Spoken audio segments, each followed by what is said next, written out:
Morning बेटा, Punjabi class which तुहाडा स्वागत है। बेटा अज आपां तुहाडी पाठ पुस्तक सहतमाला शुरू करन जा रहे हाँ। ये कविता वाली बुक है। आओ इसकी पहली कविता करिए। कविता का नाम है समा। इसके रचनहार भाई वीर सिंह जी हैं। कविता पढ़न तो पहला बेटा आपां भाई वीर सिंह जी बारे जान लीए। भाई वीर सिंह जी का जन्म 5 दसंबर 1872 1872 ईस्वी नूं पिता सरदार चरण सिंह ते माता सरदारनी उत्तम कौर दे घर अमृतसर विखे होया। भाई वीर सिंह आधुनिक कविता का जन्मदाता कहा जाता है। आधुनिक कविता का जन्म भाई वीर सिंह जी की कविता द्वारा होंदा है। आप दी रचना बहुपक्षी है।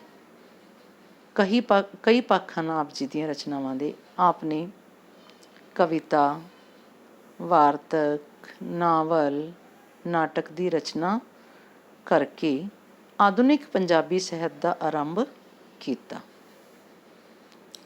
देखो जो मेन कवि होंगे बेटा वो कवितावां लिखते हैं। लेखक होंगे है वो कहानियाँ लेख आदि ज़्यादा लिखते हैं। पर भाई वीर सिंह जी ने बहुपक्षी रचना की है। कवितावां भी लिखिया, वार्तक भी लिखिया, नावल भी लिखे ते नाटक भी लिखे। इन्हों ने ये सारिया रचनावां द्वारा आधुनिक पंजाबी साहित्य का आरंभ किया। इस तो पहला जिहड़ा सी पुरातन साहित्य चल रहा सी पंजाबी का, इस तो इलावा सिख इतिहास लिखन ते संपादन करन दा काम भी किया। इस दे नाल नाल इन्हां ने सिख इतिहास बारे भी लिखिया। संपादन मतलब उन्होंने इकट्ठा किया। उन्हां दी देन गिणात्मक ते गुणात्मक दोहां पक्षां तो महत्वपूर्ण है। भाव जिहड़ी उन्हां ने रचनावां दित्तियां वो गिनती विच भी बहुत सारियां हैं ते गुणात्मक क्वालिटी वाइज भी, गुणां दे पक्ष तो भी ते गिनती दे पक्ष तो भी, दोनों पक्षां तो महत्वपूर्ण हैं। आप दियां प्रसिद्ध रचनावां दा वेरवा मतलब डिटेल इस तरह है। आप जी ने राणा सूरत सिंह, लहरां दे हार, बिजलियां दे हार, मटक हुलारे, मेरे साइयां जियो, कंब दी कलाई, प्रीत वीना, कंत महेली, विजय सिंह, सुंदरी, सतवंत कौर, सुभाग जी दा सुधार, हत्थी बाबा नौत सिंह, राजा लखदाता सिंह, गुरु नानक चमत्कार, श्री कलगीधर चमत्कार, अष्ट गुरु चमत्कार आदि रचनावां रचियां। साहित्य अकादमी दिल्ली वालों आप जी की काव्य पुस्तक मेरे साइयां जियो नूं पुरस्कृत किया गया, अवार्ड दिता गया। आप नूं भारत सरकार ने पद्म भूषण उपाधि प्रदान की अते पंजाब यूनिवर्सिटी लाहौर ने डी लिट दी डॉक्टर ऑफ लिटरेचर दी मानार्थ मतलब मानयोग डिग्री नाल सन्मानिया। आओ बेटा आपां इन्हां दी कविता पढ़ते हाँ। समा। समा कविता विच भाई वीर सिंह जी ने समय की कदर करन लई कहा है, क्योंकि समा गतिशील है जो कदे रुकदा नहीं ते ना ही मुड़ वापस आउंदा है। भाई वीर सिंह जी कह रहे हैं रही वास्ते घत वास्ते तरले घत पाउणे। इत्थे भाई वीर सिंह जी इस्त्री रूप विच दसदे हन कि मैं समय दियां मिन्नतां करदी रही, वास्ते तरले करदी रही, मिन्नतां करदी रही, घत पाउंदी रही। समय अगे मैं मिन्नतां तरले पाउंदी रही। समय ने एक ना मन्नी, समय ने मेरी एक गल भी नहीं मन्नी। भाव मैं समय नूं रोकण लई मिन्नतां तरले करदी रही पर मेरी एक भी नहीं मन्नी गई, मेरी कोई गल नहीं सुनी गई। फड़ फड़ रही तरीक ਮੈਂ ਫਿਰ ਮੈਂ ਉਸਨੂੰ ਫੜ ਕੇ ਆਪਣੇ ਵੱਲ ਖਿੱਚਣ ਦੇ ਵੀ ਯਤਨ ਕਰਦੀ ਰਹੀ, ਤਰੀਕ ਨਾਲ ਖਿੱਚਣਾ। ਸਮੇਂ ਨੂੰ ਫੜ ਕੇ ਖਿੱਚਣ ਦੇ ਵੀ ਯਤਨ ਕਰਦੀ ਰਹੀ। ਸਮੇਂ ਖਿਸਕਾਈ ਕੰਨੀ, ਪਰ ਜਿਹੜਾ ਸਮਾਂ ਸੀ ਉਹਨੇ ਕੰਨੀ ਪੱਲਾ, ਆਪਣਾ ਪੱਲਾ ਛੁਡਾ ਲਿਆ। ਭਾਵ ਸਮਾਂ ਖਿਸਕਦਾ ਹੀ ਗਿਆ। ਸਮਾਂ ਕਿਸੇ ਦਾ ਇੰਤਜ਼ਾਰ ਨਹੀਂ ਕਰਦਾ, ਨਾ ਹੀ ਕਿਸੇ ਦੀ ਮਰਜ਼ੀ ਨਾਲ ਚੱਲਦਾ ਹੈ। ਸਮਾਂ ਜਿਹੜਾ ਹੈ ਉਹ ਨਿਰੰਤਰ ਤੁਰਿਆ ਹੀ ਰਹਿੰਦਾ ਹੈ।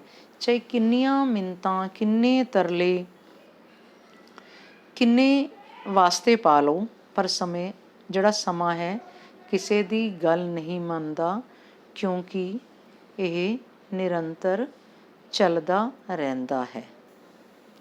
ਕਿਵੇਂ ਨਾ ਸਕੀ ਰੋਕ,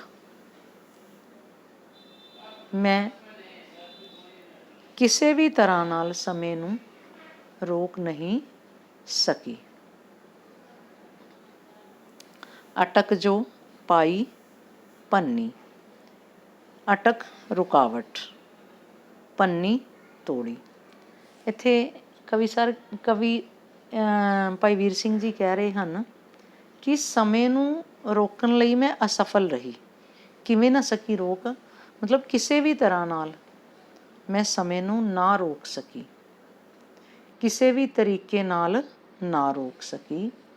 ਜੇ ਮੈਂ ਉਸਦੇ ਰਾਸਤੇ ਵਿੱਚ ਅਟਕ, ਰੁਕਾਵਟ, ਜੇ ਮੈਂ ਉਸਦੇ ਰਾਸਤੇ ਵਿੱਚ ਰੁਕਾਵਟ ਪਾਈ ਤਾਂ ਪਾਈ ਪੰਨੀ, ਮਤਲਬ ਤਾਂ ਉਸਨੇ ਉਸਨੂੰ ਵੀ ਤੋੜ ਦਿੱਤਾ, ਭੰਨਣਾ ਤੋੜ ਦਿੱਤਾ। ਮੈਂ ਸਮੇਂ ਦੇ ਰਾਸਤੇ ਵਿੱਚ ਜਿੰਨੀਆਂ ਵੀ ਰੁਕਾਵਟਾਂ ਪੈਦਾ ਕੀਤੀਆਂ ਸਮੇਂ ਨੇ, ਉਹਨਾਂ ਸਭ ਰੁਕਾਵਟਾਂ ਨੂੰ ਤੋੜ ਦਿੱਤਾ। ਭਾਵ ਸਮਾਂ ਬੜੀ ਸਹਿਜਤਾ ਨਾਲ, ਤੇਜ਼ ਗਤੀ ਨਾਲ ਚੱਲਦਾ ਰਿਹਾ। ਤ੍ਰਿਖੇ ਆਪਣੇ ਵੇਗ, ਸਮੇਂ ਦਾ ਜੋ ਬਹਾਵ ਹੈ, ਵੇਗ ਤ੍ਰਿਖੇ ਤੇਜ਼, ਸਮੇਂ ਦਾ ਜਿਹੜਾ ਬਹਾਵ ਹੈ ਉਹ ਬੜਾ ਤੇਜ਼ ਹੈ। ਸਮੇਂ ਦੀ ਜਿਹੜੀ ਗਤੀ ਹੈ ਨਾ, ਚਾਲ ਹੈ, ਵੇਗ, ਗਤੀ, ਚਾਲ, ਉਹ ਬੜੀ ਤੇਜ਼ ਹੈ। ਗਿਆ ਟੱਪ ਬੰਨੇ ਬੰਨੀ, ਉਹ ਸਾਰੇ ਹੱਦ ਬੰਨੇ, ਜਿਹੜੇ ਵੀ ਬਾਉਂਡਰੀਆਂ ਬਣੀਆਂ ਹੋਈਆਂ ਸਭ ਨੂੰ ਤੋੜਦਾ ਹੋਇਆ ਉਹ ਸਮਾਂ ਜਿਹੜਾ ਹੈ ਟੱਪ ਜਾਂਦਾ ਹੈ। ਟੱਪ ਜਾਂਦਾ ਹੈ ਮਤਲਬ ਲੰਘ ਜਾਂਦਾ ਹੈ। ਕਿੰਨੀਆਂ ਵੀ ਬਾਉਂਡਰੀਜ਼ ਬਣਾ ਲਓ, ਕਿੰਨੀਆਂ ਰੁਕਾਵਟਾਂ ਪਾ ਲਓ, ਬੰਨਣ ਦੀ ਕੋਸ਼ਿਸ਼ ਕਰੋ, ਪਰ ਜਿਹੜਾ ਸਮਾਂ ਹੈ ਉਹ ਲੰਘ ਜਾਂਦਾ ਹੈ। ਕਿਉਂਕਿ ਸਮੇਂ ਦਾ ਜਿਹੜਾ ਬਹਾਵ ਹੈ, ਸਮੇਂ ਦੀ ਗਤੀ ਹੈ, ਉਹ ਬਹੁਤ ਤੇਜ਼ ਹੈ, ਉਹਨੂੰ ਆਪਾਂ ਰੋਕ ਨਹੀਂ ਸਕਦੇ। ਹੋ ਅਜੇ ਸੰਭਾਲ ਇਸ ਸਮੇਂ ਨੂੰ। ਇਹਨਾਂ ਕਾਵਿ ਸਤਰਾਂ ਵਿੱਚ ਭਾਈ ਵੀਰ ਸਿੰਘ ਜੀ ਮਨੁੱਖ ਨੂੰ ਸੁਚੇਤ ਕਰਦੇ ਹੋਏ ਕਹਿੰਦੇ ਹਨ ਕਿ ਹਜੇ ਵੀ ਸਮਾਂ ਹੈ, ਤੂੰ ਸੰਭਲ ਜਾ। ਹੋ ਅਜੇ ਸੰਭਾਲ ਇਸ ਸਮੇਂ ਨੂੰ, ਤੂੰ ਹੋਸ਼ ਕਰ ਅਤੇ ਸਮੇਂ ਨੂੰ ਸੰਭਾਲ ਲੈ, ਭਾਵ ਸਮੇਂ ਦਾ ਸਦਉਪਯੋਗ ਕਰ। ਵਰਤਮਾਨ ਜਿਹੜਾ ਤੇਰਾ ਸਮਾਂ ਹੈ ਨਾ, ਇਹਦੀ ਚੰਗੀ ਤਰ੍ਹਾਂ ਸੰਭਾਲ ਕਰ ਲੈ, ਕਰ ਸਫਲ, ਇਸ ਸਮੇਂ ਨੂੰ ਸਫਲ ਕਰ, ਸੰਭਾਲ ਕਰ ਇਹਦੀ। ਉੜੰਦਾ ਜਾਵੰਦਾ, ਜਿਹੜਾ ਇਹ ਸਮਾਂ ਹੈ ਇਹ ਉੱਡਦਾ ਜਾ ਰਿਹਾ ਹੈ, ਭਾਵ ਇਹ ਨਿਰੰਤਰ ਤੁਰਿਆ ਜਾ ਰਿਹਾ ਹੈ। ਇਹ ਠਹਿਰਨ ਜਾਚ ਨਾ ਜਾਣਦਾ, ਇਹ ਜਿਹੜਾ ਸਮਾਂ ਹੈ ਨਾ, ਠਹਿਰਨ ਰੁਕਣ, ਜਾਚ ਤਰੀਕਾ, ਜਾਣਦਾ ਮਤਲਬ ਪਹਿਚਾਣਦਾ ਨਹੀਂ।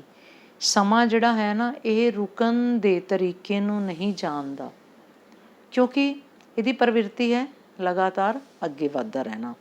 ਇਹਨੂੰ ਰੁਕਣ ਦਾ ਤਾਂ ਤਰੀਕਾ ਹੀ ਨਹੀਂ ਪਤਾ, ਇਹ ਜਾਣਦਾ ਨਹੀਂ ਕਿ ਰੁਕੀਦਾ ਕਿਵੇਂ ਹੈ।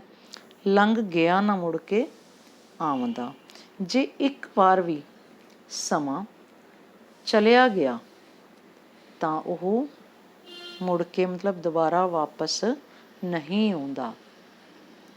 ਸਮੇਂ ਦੀ ਇਹ ਵਿਸ਼ੇਸ਼ਤਾ ਕਹਿ ਲਓ, ਗਤੀ ਕਹਿ ਲਓ, ਕਿ ਜਿਹੜਾ ਸਮਾਂ ਹੈ ਜੇ ਇੱਕ ਵਾਰ ਵੀ ਚਲਾ ਗਿਆ ਨਾ, ਲੰਘ ਗਿਆ, ਤਾਂ ਉਹ ਮੁੜ ਕੇ ਕਦੇ ਨਹੀਂ ਆਉਂਦਾ। ਆਪਾਂ ਆਪਣੀ ਜ਼ਿੰਦਗੀ ਵਿੱਚ ਉਦਾਹਰਨਾਂ ਦੇਖਦੇ ਹਾਂ ਬੇਟਾ, ਜੋ ਸਮਾਂ ਇੱਕ ਵਾਰ ਬਤੀਤ ਹੋ ਗਿਆ ਉਹ ਮੁੜ ਕੇ ਵਾਪਸ ਨਹੀਂ ਆ ਸਕਦਾ। ਕਿੰਨੀਆਂ ਮਿੰਨਤਾਂ, ਕਿੰਨੇ ਤਰਲੇ, ਕੋਈ ਕੋਸ਼ਿਸ਼ਾਂ ਕਰ ਲਈਏ, ਬੀਤਿਆ ਹੋਇਆ ਸਮਾਂ ਕਦੇ ਵਾਪਸ ਨਹੀਂ ਆਉਂਦਾ।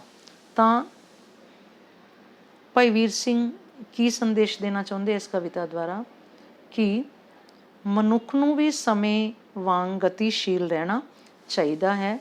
ਆਪਣਾ ਕੀਮਤੀ ਸਮਾਂ ਵਿਅਰਥ ਨਹੀਂ ਗਵਾਉਣਾ ਚਾਹੀਦਾ। ਜੋ ਸਮਾਂ ਚੱਲ ਰਿਹਾ ਹੈ ਵਰਤਮਾਨ, ਉਹਦੀ ਸੰਭਾਲ ਕਰਨੀ ਚਾਹੀਦੀ ਹੈ। ਬੇਟਾ, ਤੁਸੀਂ ਇਸ ਕਵਿਤਾ ਨਾਲ ਸੰਬੰਧਿਤ ਇੱਕ ਐਕਟੀਵਿਟੀ ਕਰਨੀ ਹੈ। ਇੱਕ ਪੋਇਮ ਲਿਖਣੀ ਹੈ ਤੁਸੀਂ ਕਲਰਡ ਸ਼ੀਟ 'ਤੇ। 12 ਤੋਂ 15 ਜਿਹੜੀਆਂ ਲਾਈਨਾਂ ਹੋਣੀਆਂ ਚਾਹੀਦੀਆਂ ਹੈ। ਆਪਣੇ ਆਪ ਬਣਾਉਣੀ ਹੈ ਬੇਟਾ ਕਵਿਤਾ। ਸਮੇਂ ਦੇ ਮਹੱਤਵ 'ਤੇ ਕਵਿਤਾ ਬਣਾਉਣੀ ਹੈ ਤੁਸੀਂ। ਤੁਹਾਡੀ ਖੁਦ ਦੀ ਰਚਨਾ ਹੋਣੀ ਚਾਹੀਦੀ ਹੈ, ਕਿਤੋਂ ਕਾਪੀ ਨਹੀਂ ਕਰਨੀ। ਅਸੈਸਮੈਂਟ ਦੇ ਮਾਰਕਸ ਲੱਗਣਗੇ ਅਤੇ ਮੈਂ ਉਹਨੂੰ ਅਸਾਈਨਮੈਂਟ ਵਿੱਚ ਬੇਟਾ ਤੁਹਾਨੂੰ ਲਿਖ ਕੇ ਪਾ ਦੂੰਗੀ, ਦੇਖ ਲੈਣਾ ਉਹਦੀ ਡਿਟੇਲ ਔਰ ਸਬਮਿਟ ਕਰਵਾ ਦੇਣਾ ਸਮੇਂ ਸਿਰ। Thank you.